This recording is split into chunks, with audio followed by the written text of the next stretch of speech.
I could hear my heart pounding in my ears. The faint footsteps were growing louder. I covered my mouth with my hands, willing myself not to scream against every fiber of my being. But what was the point? Jeremy was probably dead. My heart was thumping so loudly. Surely it would hear me. The footsteps were definitely much louder. I could hear its nails scraping against the stone wall. This is it. This is how it ends, I thought, as I lay slumped against a large old barrel. I heard a faint demonic laughter mixed with a howl, which made the hair on the back of my neck stand. Please make it quick, I thought desperately. Oh Lord, please make it quick. My vision was blurry. The cut on my leg was still bleeding. I felt a pang of sadness as I thought of my parents. And Mary. We were supposed to get married next fall. Would they find my body? Would they ever get closure? 3 days ago, I was in my truck on the way to see my best friend, Jeremy. Jeremy and I grew up together. His parents weren't around much, so my parents practically raised him. He was the closest thing to a brother I had. Right after college, Jeremy landed a high-paying job as a software engineer in Utah. I was sad that he was leaving, but I was proud of him. He had worked really hard for this, and he deserved every bit of it. I was pretty happy with my own life, too. I had a decent job. My girlfriend Mary and I had just gotten engaged. 6 months after Jeremy left for Utah, I decided to pay him a visit over the weekend. Don't get into any trouble, Mary said to me as she hugged me goodbye. I laughed. Jeremy and I were nerds. We'd probably end up playing FIFA at his house the entire time.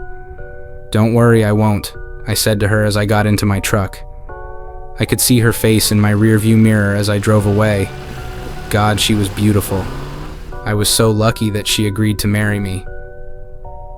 8 hours later, I arrived at Jeremy's apartment. He looked so grown up in his formal button-down shirt and tie, but his big, goofy smile hadn't changed at all. The next day passed in a blur.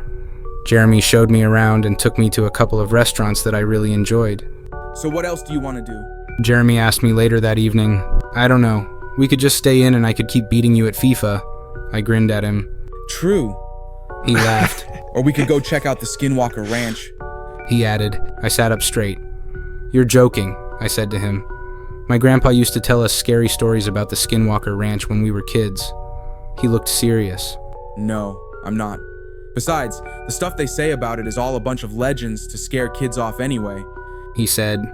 Isn't it private property? I asked. Well, yeah, but people sneak in there all the time. He said. All right, but if the police catch us, I'll tell them it was your idea. I joked. Sure. Jeremy laughed. Okay then, let's go, I said as I grabbed my jacket and keys. The sun was almost setting. We'd reach after dark. I felt a pit of unease in my stomach. Mary's voice echoed in my mind. don't get into any trouble. I shrugged it off. It was a harmless idea, I reasoned with myself. We'd just drive there, take a few pictures, and come back. It's not like any of the stories were real. The Skinwalker Ranch wasn't too far, just under a 2-hour drive. The first indication that showed us that we were almost there was a large signpost warning us to stop. That obviously didn't stop us from driving on. The stop signs appeared more frequently, almost like a trail of breadcrumbs leading us to the main gate. It was completely dark now. The only source of light was my truck's headlights. We were at the gate now, and I saw something that sent shivers down my spine. The fence around the gate was covered in what looked like animal skins, entrails, and skulls. The sun had dried them out, so they looked withered and gray. I stopped the car, leaving the headlights on. It was eerily silent. I could barely make out an old, abandoned house beyond the gate. Jeremy got out, walked up to the gate, unbolted it, and pushed it open. Let's have a closer look, he said. I had a bad feeling about this. Maybe we should just head back, I said to him. Jeremy laughed. He already had his phone out and was taking pictures. Don't tell me you're scared. He grinned at me. I didn't answer. All right, how about we go inside, take a quick look, and then we can drive back home. We don't have to get out of the car, he said. That didn't sound unreasonable, so I agreed. I wish I hadn't. I didn't know how badly I'd regret it. We got back into the car, and I drove beyond the gate towards the abandoned house. There was really nothing much to see except for old trees and bushes. What both Jeremy and I failed to see were a pair of gleaming red eyes watching us intently from a distance. Then something happened. My truck stalled. I tried starting up the engine again, but it wouldn't work. Jeremy and I exchanged looks of horror.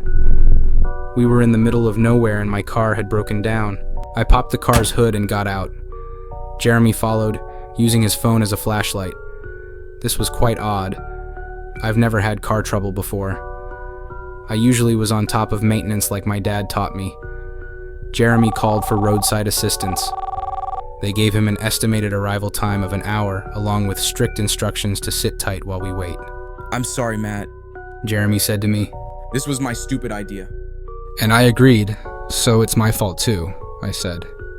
The moon shone brightly over us. A gentle, cool breeze danced through the air. It wasn't too bad, I thought. Then a loud, eerie howl pierced through the silence. Jeremy and I both jumped. Probably a dog. Jeremy said shakily. It couldn't be a dog. No dog howls like that. That sounded, for lack of a better word, sinister. Yeah, maybe, I said to him, unconvinced. A couple of minutes passed. We were almost starting to calm down when we heard faint footsteps. Jeremy and I shone our phone flashlights around. Nothing. We were really starting to panic now. Call 911, now, I told Jeremy urgently. Matt, look out!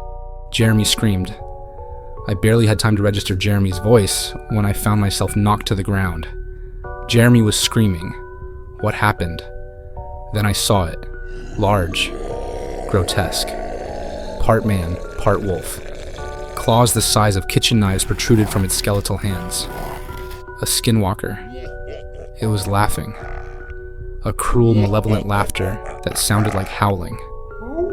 My blood froze. I couldn't move. Get away from him! I heard Jeremy scream followed by a thud. The skinwalker was distracted. Matt, run! I heard Jeremy scream as I heard him sprint away from the skinwalker.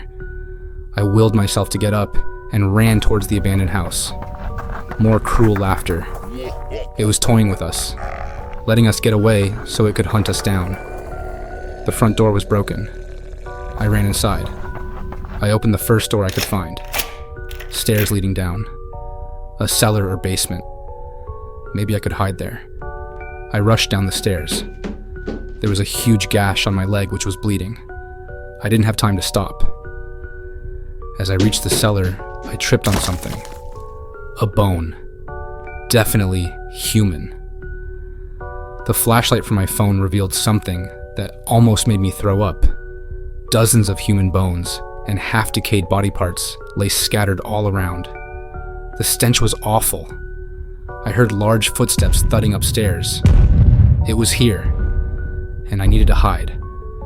I found a large barrel in the corner and hid behind it, trying not to imagine its contents.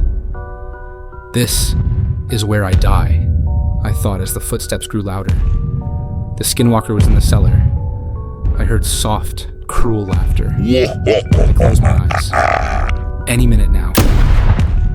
I heard an awful shrieking followed by another bang and the sound of loud footsteps thudding away from me. Are you okay, son? I heard a gruff voice. I peeked out from my hiding place to see a large, burly man carrying a shotgun. I was safe. It was gone. My last thoughts were about Jeremy as I slipped into darkness. A week later, I was back in my bed at home. Mary had brought me some of her famous chicken noodle soup. I hadn't spoken much all week, but I was thankful for her presence. What happened that night, you might wonder? Turns out, Jeremy had managed to call 911 in time. The local police had informed the Army unit patrolling the area about the situation. Did Jeremy survive? He did. Barely. He suffered major injuries and had to be hospitalized. The men from the Army found him just in time. He should make a full recovery. My parents and Mary got onto the first flight from Colorado and brought me back home. Jeremy and I barely spoke after the incident. I don't know if I'll ever want to speak to him again. All I want to do is put this thing behind me and forget it ever happened. But sometimes, when I'm trying to sleep at night, I hear that cruel laughter and see those blood-red eyes shining in the darkness. Sleep tight, dear listener, if you can. If you enjoyed this chilling tale, consider subscribing for more bone-chilling stories that will keep you up long after the lights are out. Until next time, remember, sometimes the darkest shadows hide the bravest hearts.